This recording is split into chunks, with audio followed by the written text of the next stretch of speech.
Assalamualaikum. Fatherless, luka yang tidak pernah dibicarakan. Yuk, gak usah basa-basi, kita langsung bahas. Lu pernah gak ngerasa kayak gini? Punya ayah, tapi rasanya kayak gak punya.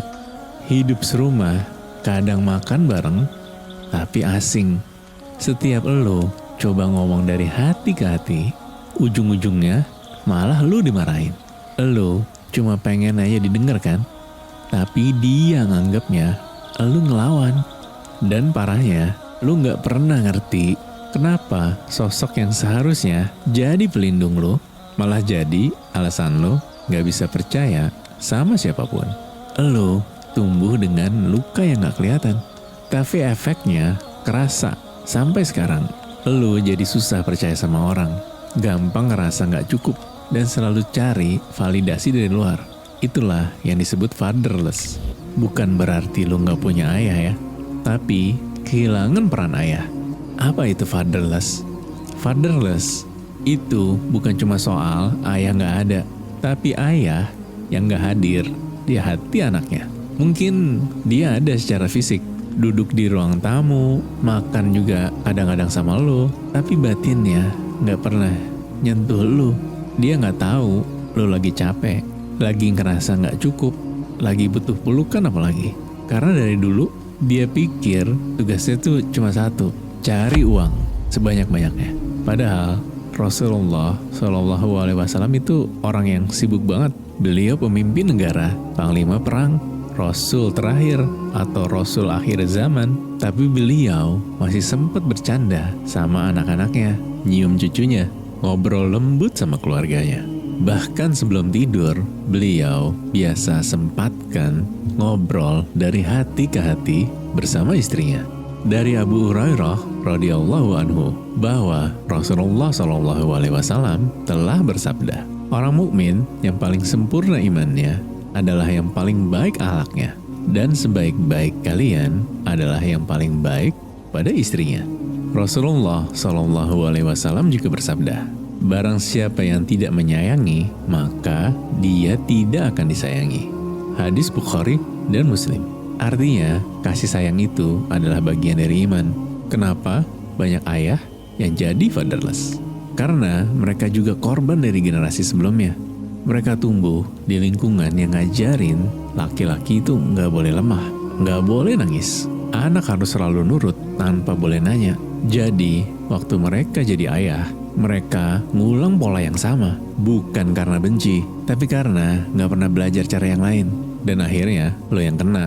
Lo tumbuh lapar kasih sayang, tapi gak ngerti gimana caranya minta. Lo juga jadi gampang defensif, keras kepala, bahkan takut punya anak, takut ngulang pola yang sama. Ada satu cerita nyata nih. Seorang cowok umurnya 28 tahun, kerjanya bagus, mapan, tapi hatinya luka. Setiap kali ngobrol sama ayahnya, ujungnya pasti berantem. Bukan karena benci, tapi karena mereka gak pernah belajar ngomong dari hati. Kalimat yang seharusnya jadi pintu empati, malah jadi tembok baru yang bikin jarak kita makin jauh. Anak itu nangis malam-malam, bukan karena lemah, tapi karena gak pernah dapat ruang buat jujur ke orang yang seharusnya paling ngerti dia. Apa sih bahayanya fatherless? Lu pikir luka ini cuma masalah kecil? Enggak. Luka fatherless itu efeknya panjang dan besar banget dampaknya. Lu tumbuh gak percaya diri karena dari kecil lu gak pernah dapat validasi dari sosok laki-laki yang lu hormatin. 2, lu punya masalah relasi, gampang defensif, gampang takut ditolak, atau malah terlalu tergantung. 3, lu susah banget ngerasa damai, karena di dalam diri lu ada anak kecil yang masih nunggu, kapan ayah ngeliat aku? Padahal lu kan udah dewasa ya, lu udah kerja, lu udah berjuang, tapi luka itu belum selesai. Anak-anak tanpa kehadiran ayah yang terlibat beresiko mengalami harga diri rendah, gangguan kecemasan, depresi, serta kesulitan membangun hubungan sosial yang sehat. Mereka juga cenderung memiliki prestasi akademik yang buruk, lebih sering absen dari sekolah, dan memiliki resiko tinggi untuk putus sekolah. Tidak hanya itu loh, anak fatherless juga rentan terhadap keterlibatan dalam kenakalan remaja, perilaku seksual berisiko, hingga tindakan kriminal. Dampak fatherless juga sangat signifikan terhadap anak perempuan. Beberapa penelitian menunjukkan bahwa kehilangan sosok ayah, terutama karena perceraian atau pengabaian, membuat banyak perempuan mengalami kesulitan dalam membentuk hubungan yang sehat dengan laki-laki. Mereka cenderung menjadi lebih agresif. Sebaliknya, anak perempuan yang ayahnya meninggal dunia seringkali menunjukkan sikap lebih tertutup dan mengalami kesedihan yang mendalam.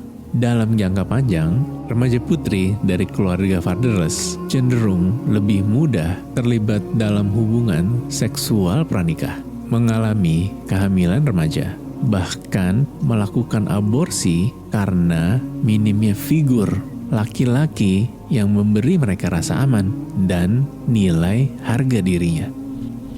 Anak laki-laki pun tidak luput dari dampak negatif fatherless. Tanpa kehadiran seorang ayah sebagai role model maskulinitas yang sehat, banyak laki-laki muda tumbuh dalam budaya yang menekan emosi dan menganggap kelembutan sebagai kelemahan.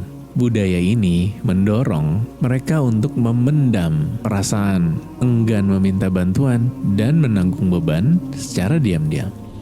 Akibatnya apa?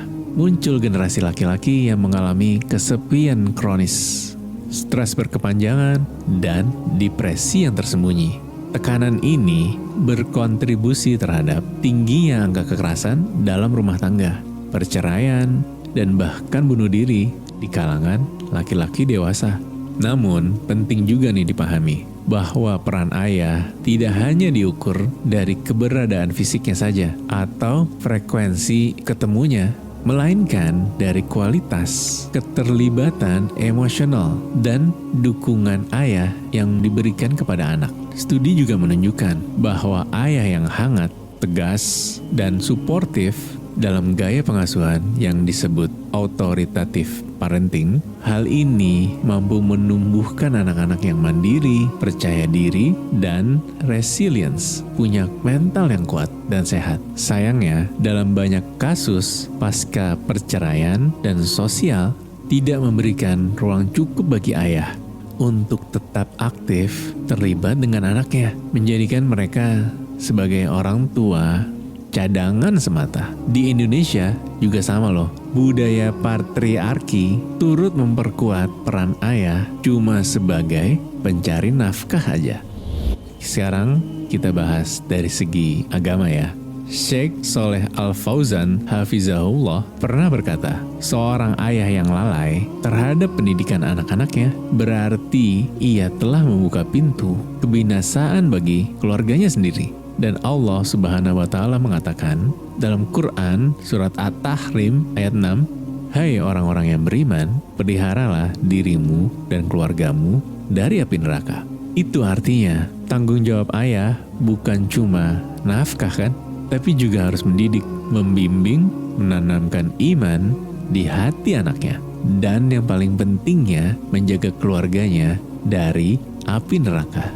Di sosial media, banyak anak muda yang ngaku trauma dengan sosok ayahnya, baik karena ditinggal, ayah yang gak bisa hadir secara emosional, atau akibat hubungan tidak sah yang membuat mereka tak pernah mengenal sosok ayah kandungnya.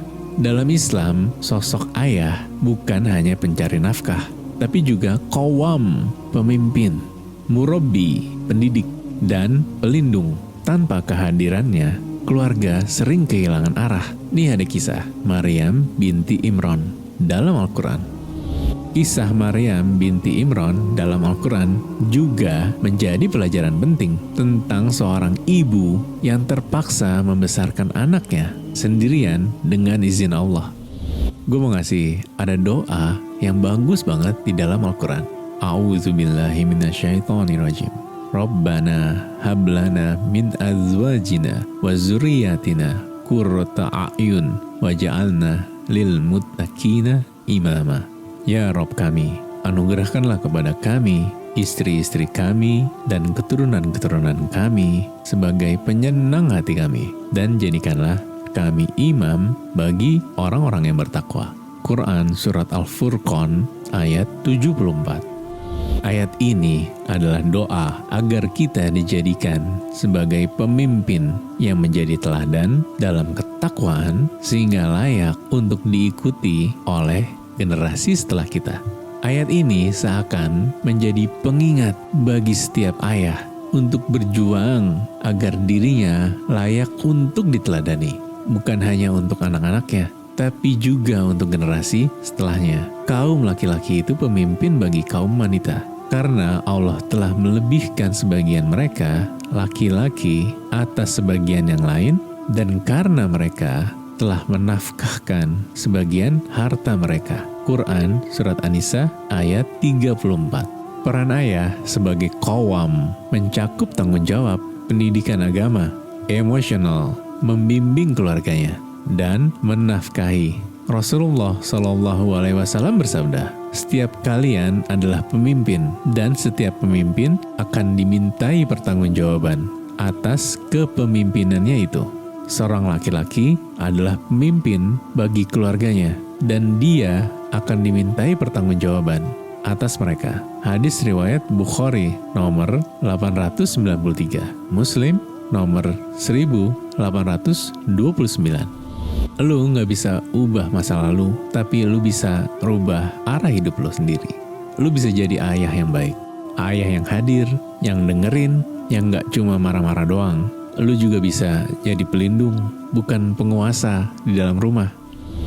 Sekarang saatnya maafin deh ayah lu. Bukan karena dia layak, tapi karena lu layak hidup tanpa beban. Kadang ayah bukan gak sayang, dia cuma gak tahu caranya sayang. Tapi sekarang kan lu udah dewasa, dan sekarang gilirannya lu yang punya kuasa. Mau terus hidup nyalahin keadaan, mau terus hidup nyalahin masa lalu, atau mulai nyembuhin diri lu sendiri. Jangan biarin luka bikin lu jadi ayah yang sama. Lu bisa jadi generasi yang ngelawan luka dengan iman, bukan amarah, apalagi benci. Dan kalau video ini relate dan menyentuh buat lo, subscribe dong dan share ke orang-orang yang lo sayang. Tulis di kolom komentar, gua udah maafin dan gua udah mulai belajar. Karena di titik itu, lo udah menang. Bukan karena lo kuat, tapi karena lo udah berdamai dengan takdir.